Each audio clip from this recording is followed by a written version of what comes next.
أعوذ بالله من الشيطان الرجيم. بسم الله الرحمن الرحيم.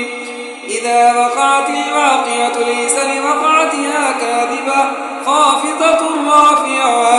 إذا رجت الأرض رجا وبست الجبال بسا فكانت هباء منبثا وكنتم أزواجا ثلاثة فأصحاب الميمنة ما أصحاب الميمنة وأصحاب المشأمة ما أصحاب المشأمة والسابقون السابقون أولئك المقربون في جنات النعيم.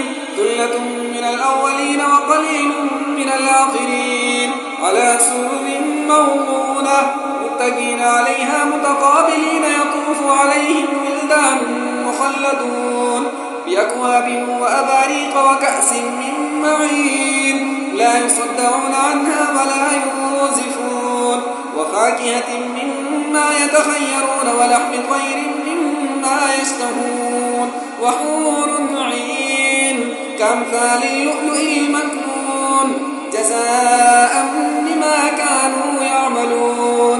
لا يسمعون فيها لغوا ولا تأثيما إلا قيلا سلاما سلاما.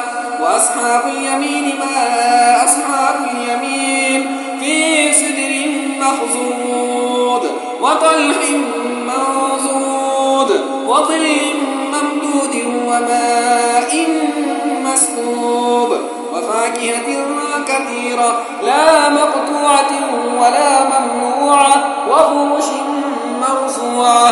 إنا أنشأناهن إنشاء فجعلناهن أبكارا عربا أترابا لأصحاب اليمين. ثلة من الأولين وثلة من الآخرين وأصحاب الشمال ما أصحاب الشمال في سموم وحميم وظل من يحموم لا بارد ولا كريم.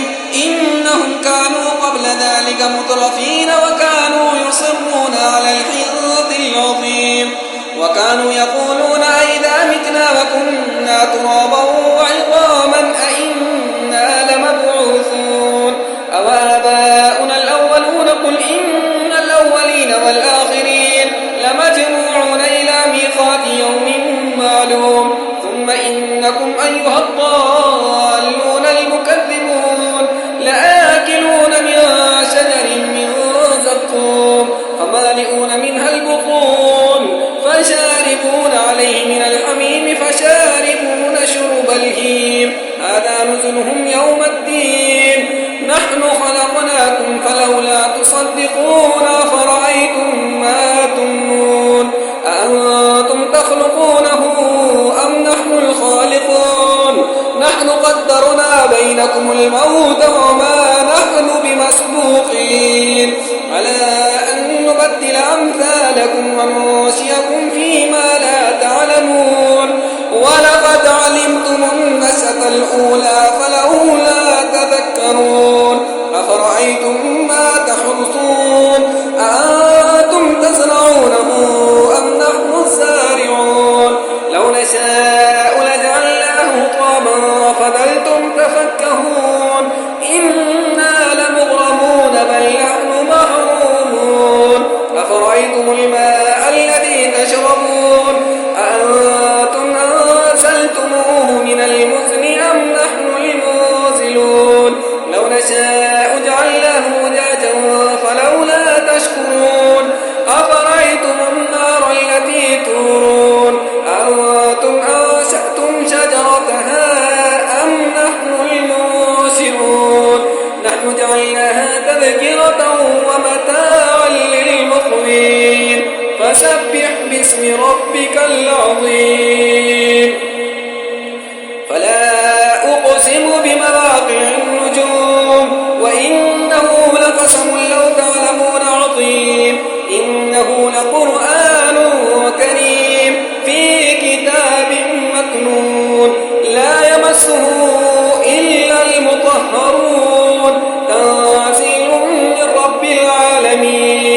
أفبهذا الحديث أنتم مدهنون وتجعلون رزقكم أنكم تكذبون فلولا إذا بلغت الحلقوم وأنتم حينئذ تنظرون ونحن أقرب إليه منكم ولكن لا تبصرون فلولا إن كنتم غير مدينين ترجعونها إن كنتم صادقين فأما إن كان من المقربين فروح وريحان وجنة نعيم وأما إن كان من أصحاب اليمين فسلام لك من أصحاب اليمين وأما إن كان من المكذبين الضالين فنزل من حميم وتصلية جحيم إن هذا لهو حق اليقين فسبح باسم ربك العظيم